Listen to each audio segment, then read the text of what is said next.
Hi, Lewis. So we are here, and we have our permaculture design um, now fully designed. And what we're looking at is obviously this is your property.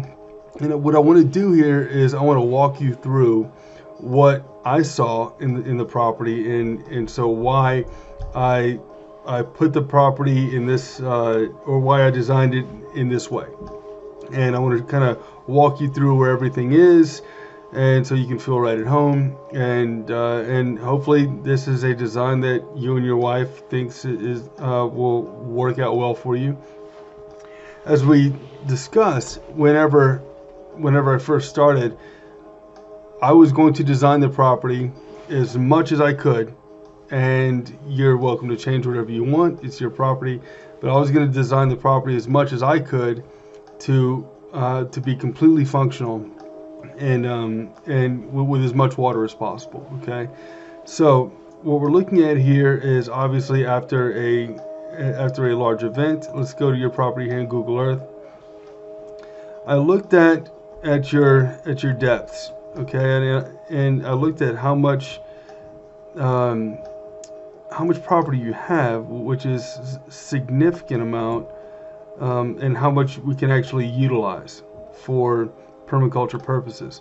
Now, you have a lot of steep grades here, okay, which we already knew and understand going in. So for this, some of the steep stuff, we'll just leave that in fruit trees and let hogs run through it, or goats, basically livestock that can take a 30% incline. That can be on there. Okay, so and another thing we did was we figured out where your elevations were in relation to your property lines and everything else to see where to put water catchment. So we came up with being able to kind of hog this out a little bit and make a high a dam high up on the property here. Okay, so getting back to that, here's your neighbor, and what we wanted to do was start catching water right out of this pond, right out of this overflow, and catching water off of the street. So we're catching water right here, and as you can see on the left hand side here, off the street, and it's going to come down this swale, which is at 2875 in elevation, and it's going to go all the way down here and dump off into the back of the high water catchment. What is going to happen there is we'll have dammed this off at this point. Okay, so you're gonna create a nice big dam here, and this will begin to fill up. The top of this water is at 2866. Okay, and when it gets too full, this right here will overflow, and it will come down into this swale, which will go back onto the road, where you will pick it up again at 2850, and it'll travel along here at 2850, dump off again over a rock waterfall.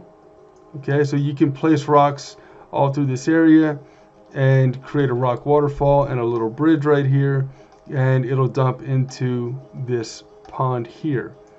And this pond here is, well, this swale is going to be at 2830. Okay, and we're going to have a level sill spillway off this swale that is going to go down here. Okay, we're back. So it dumps off into here and goes into this lower pond at 2815. Okay, so that's the lowest catchment that we have, is at 2815. We have put some chinampas in there, and basically just ground gardens at just above the water level. And you'll see a yellow outline around all these ponds. That is where you want to put your what we call your water edge plants. What that's going to do, it's going to create habitat, and it's going to hold in. It's going to help the water stay where it's supposed to stay and everything else. For livestock, I would put ducks in all these ponds. I would fence off, try to keep coyotes from coming in. I would just have ducks out there, especially in this lower pond, because it's smaller and easier for ducks to manage. But ducks can be everywhere, and they're not gonna cause any damage on the property. As a matter of fact, they're gonna put nutrients in the water, and those nutrients will flow throughout the property. As they put nutrients in the water, it's going to be good for the entire property. We put a couple of swales over here, also on contour. These are rough estimate swales, and so basically what we did was we just didn't want to lose potential for water harvesting and soakage on this much of the property, because that's a pretty good sized area right here. So we put a couple of these swales in place that are going to catch water from your neighbor's runoff here, and so when they catch that water, it's going to enable you to make another planting here, another type of food forest. We have this lower food forest here. Now again, if it's too much food forest, put it in grass. Put it in or I wouldn't say grass. Put it in a multi-way mix if that's what you want to do. You can put it in a 10-way. In a 10-way. In a 10-way mix that's going to fix nitrogen into the soil and just create better soil for you. And you can also let your neighbor's cattle, that you can see in the picture here, looks like, can graze that as well, and knock it down for you, and run the chickens through it, or you can chicken tractor it however you want. I know all of this area is steep, so I know that this is all on the side of the hill. Okay, I'm well aware that there's not too many flat spots on your property, except for around the house. So. But you can fence all this stuff off, tractor it however you can, and so what is this big green area? This is pasture. Okay, I would put in a 10-way, a 20-way pasture mix that is going to have lots of legumes and lots of flowers.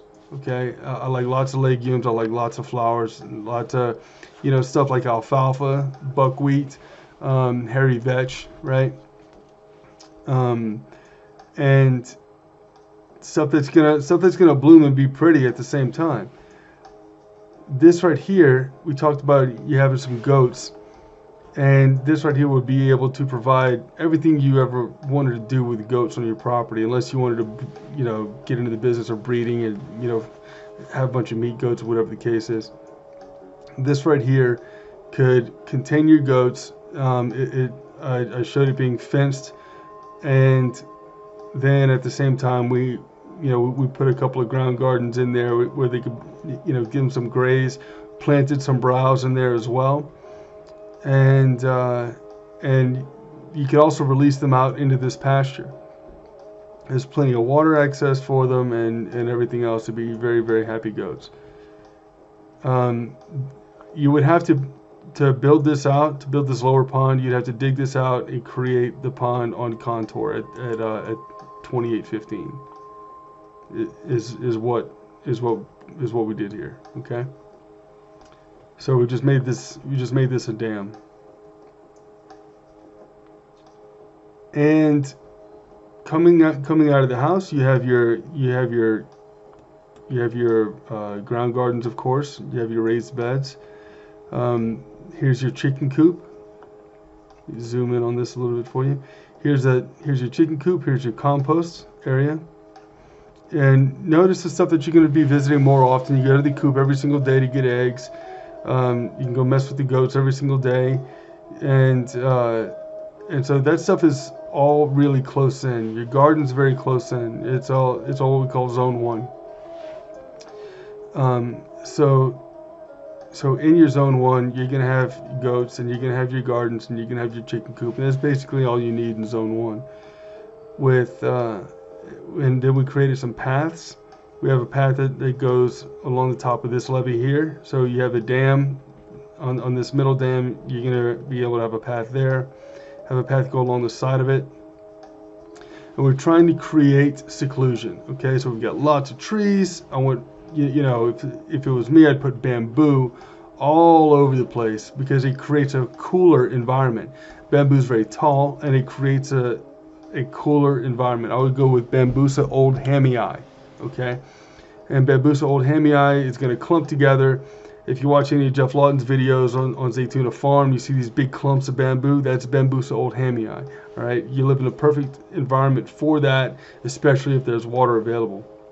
So along the edges of these ponds, I would plant bamboo. I'd plant bamboo on these levees, and I would plant bamboo on these dams for sure. Those root systems are really tough, and they're really heavy and thick, and they will keep that soil in place, which is very, very important in your dam. And you can put whatever fish in here you like, and of course there's going to be this little bridge, and then we go you can put those rocks right here for a rock waterfall, and I have a sitting area right here for you and your wife to go have a picnic. You and the kids can go have a picnic. And when it's a little too dry, pump the water back up to the top of the waterfall, or pump the water from here to back into this dam, and just let it run. Okay, so you can continue to just let it run through here. We can pump it back up to here. There's lots of different things that you could do, lots of different angles you can take on where to put the water.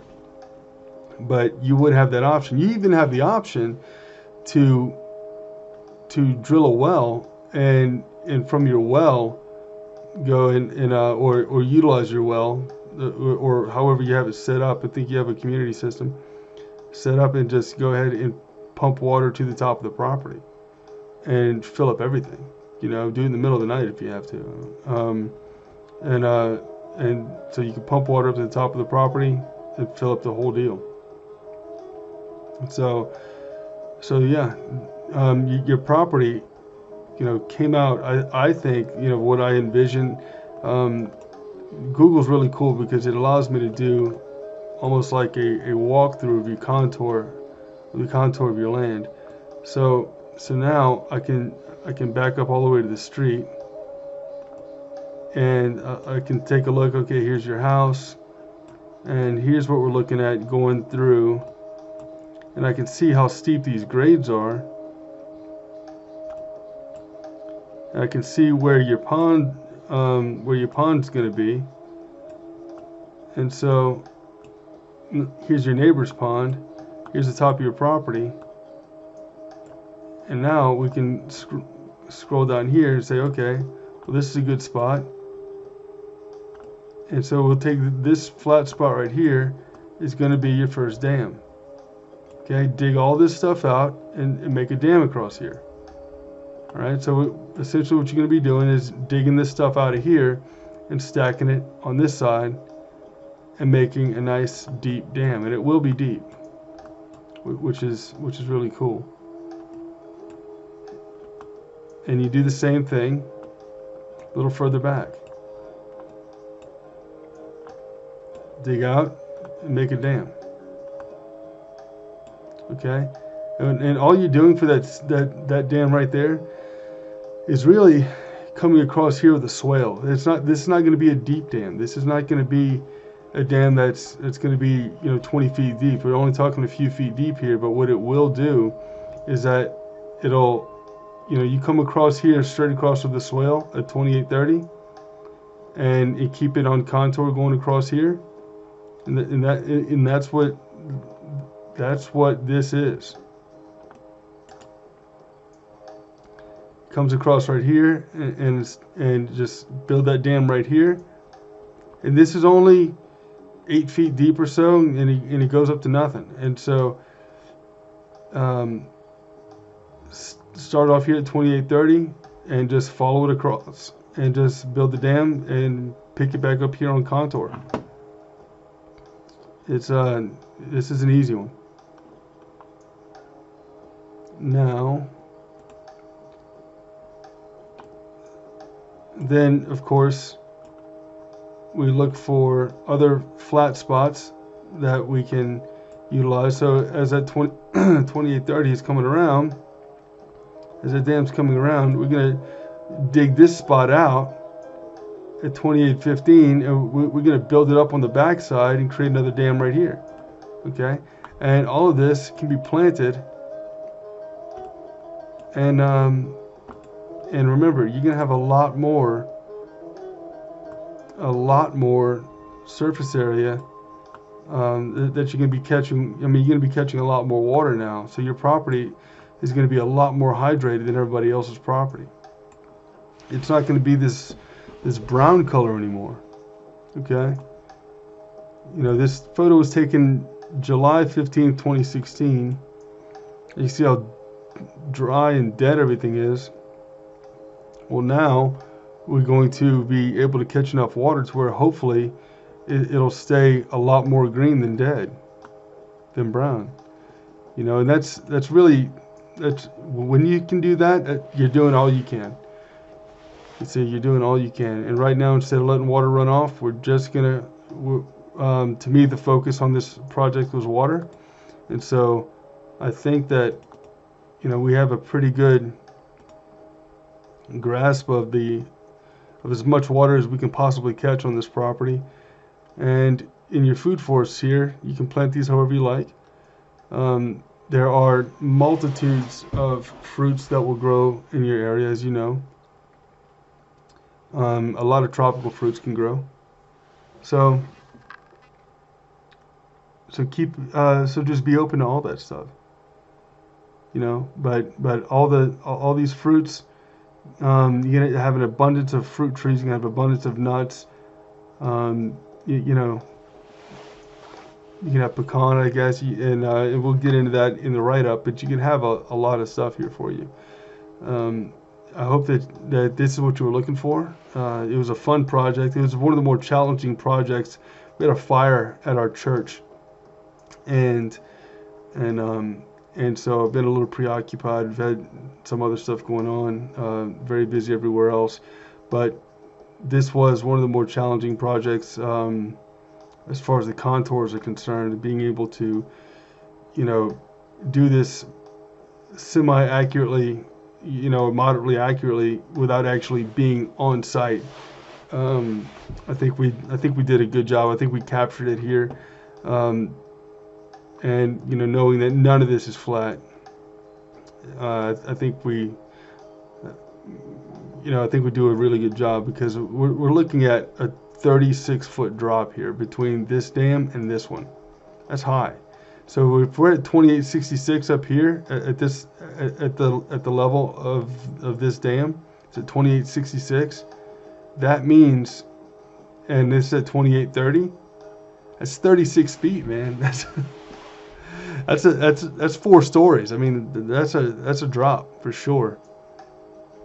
That's a heck of a drop. So, I hope this, like I said, I hope this is what you're looking for, and I think that you can have a really cool property after this, a really, really cool property.